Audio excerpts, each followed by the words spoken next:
In windy nook, where quarry winds blow, where stone dust settles in lines of snow, a widow walked with knowing look, the merry widow of windy nook. For vows she spoke, for graves she knew, for husbands lost and morning dew, and no one thought to take a look at what she hid in windy nook. Windy Nook looks quiet today, a place of ordinary streets, old stone, and memories buried deeper than the quarries that once carved its land. But beneath its calm surface lies one of Northeast's most unsettling stories. A story of 4 marriages, 4 funerals, and a woman who smiled through them all. This is the tale of Mary Elizabeth Cassidy, also known as Mary Elizabeth Wilson, the last woman sentenced to death in County Durham, known forever as the Merrill Widow of Windy Nook. To understand Mary Wilson, we must understand the industrial world that shaped her. Windy Nook was famous for its stone quarries, including the huge Windy Nook quarry itself. The quarrying industry employed generations of local men, produced stone for roads and building works, filled the air with dust, was physically brutal and dangerous, causing lung disease and early deaths. Quarrymen worked with dynamite, heavy stone cutting tools, unstable rock faces, long shifts and poor weather. Accidents were common, collapses happened with no warning, men were crushed, suffocated, or maimed. Although Windy Nook itself was quarrying land, it sat in the heart of northeast Colliery County, surrounded by Felling Colliery, Heworth Colliery, Peelaw Main Colliery, Jarrow Collieries, Hebburn Collieries. Families lived and died by these industries. Every street had men who worked underground or in the stone pits above ground. Death was common, sudden and accidental, and accepted. In a community where men died early, injuries were routine, lung disease was expected, accidents were weekly occurrences. Another husband dying unexpectedly did not raise an alarm bell. This is a crucial point. The harshness of quarry and colliery life helped mask Mary's crimes. People simply assumed exhaustion, weak hearts, respiratory collapse, or the after effects of hard life. Death was a part of the landscape, literally and figuratively. Born in Hebburn in 1893, Mary grew up surrounded by industry, hardship, and premature death. Nothing came easily. Women survived by being resourceful, practical, and uncomplaining. Mary, learned young that security was rare and that money, however small, could change a life. Windy Nook was a stone village built from its own land, surrounded by quarries and collieries, and it was close-knit, hard-working, poor, with families intermarried over generations, and a pub culture that centered community life. As Brian Oakley said, everyone knew each other, everyone drank in the same 4 pubs, and one club, she visited the Black House often. Mary blended in easily. She didn't stand out, which made her invisible. Mary married John Knowles, a quiet man. Their home included a lodger, John Russell, who became Mary's lover. The arrangement caused gossip, but nothing more. Mining and quarrying villages had many strange lodging setups. Poverty forced people to share space. When Knowles died in 1955, nobody blinked an eye. Working men died young. Mary married John Russell weeks later. He died shortly after. Still, no suspicion. Not in a place where funerals were routine. Fred Pine quoted to me on Facebook Messenger, "She gave me 3 pennies for doing short messages. I found her okay. People saying they were scared to pass her house. Nonsense. She was just ordinary. Her ordinariness made her lethal." Mary married Oliver Leonard, a retired estate agent.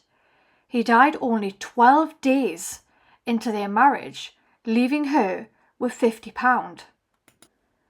Then Ernest Wilson. His estate included up to £100, a bungalow, and life insurance. He died within the year.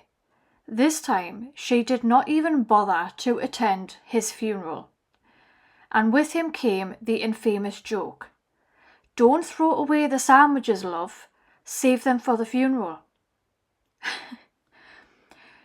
Did people think it was a joke? At the time, some laughed nervously, I can get that word out. Some thought it was typical Northeast dark humour and banter.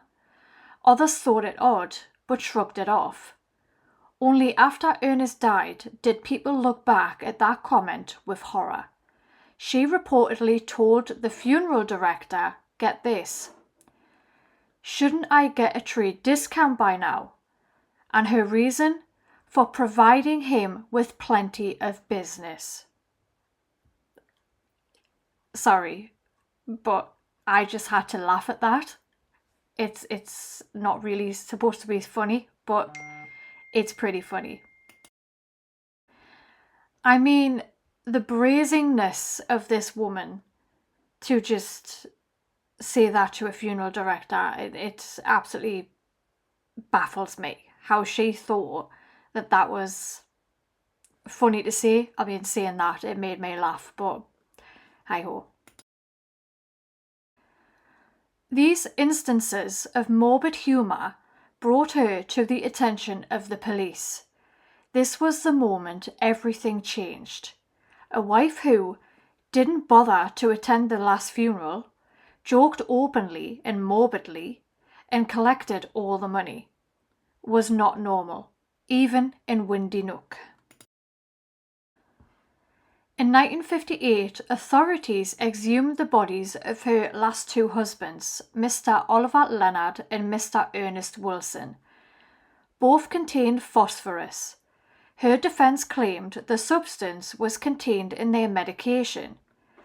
Now, phosphorus was incredibly easy to obtain in the Northeast.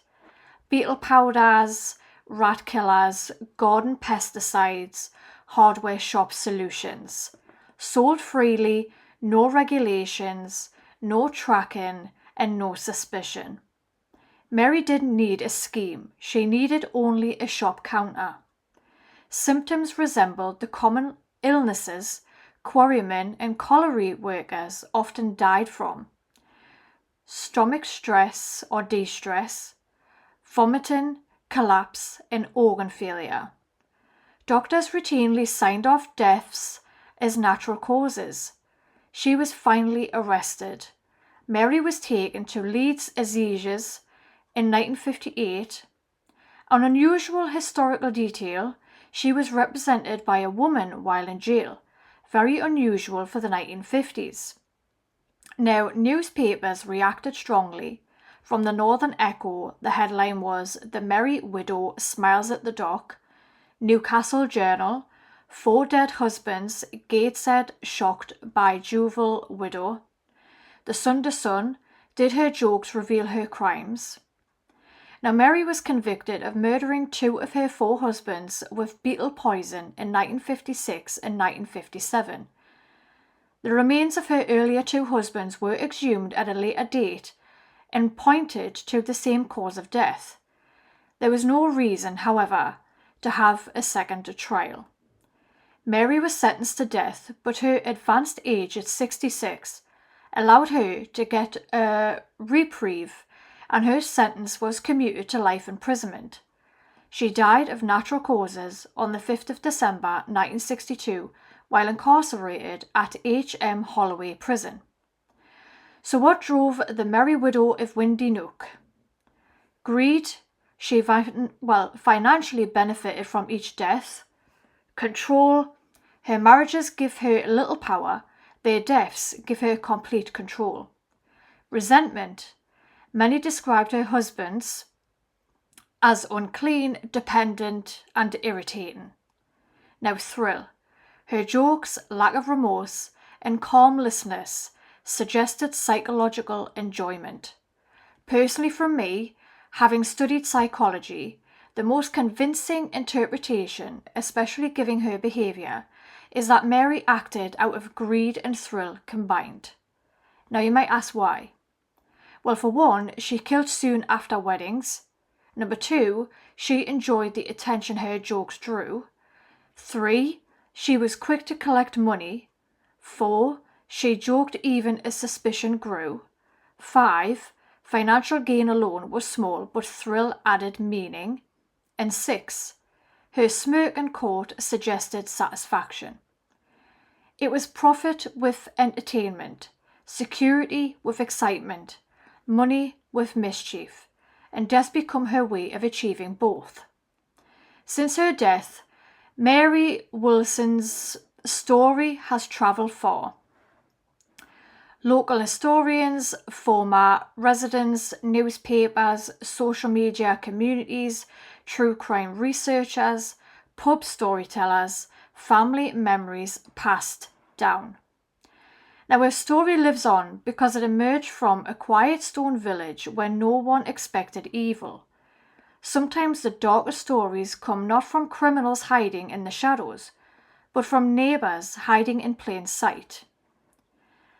The Merry Widow of Windy Nook is one of them, and she wasn't so merry after all. I hope you enjoyed a very short documentary, informative piece about the Merry Widow of Windy Nook, I should say, apologies.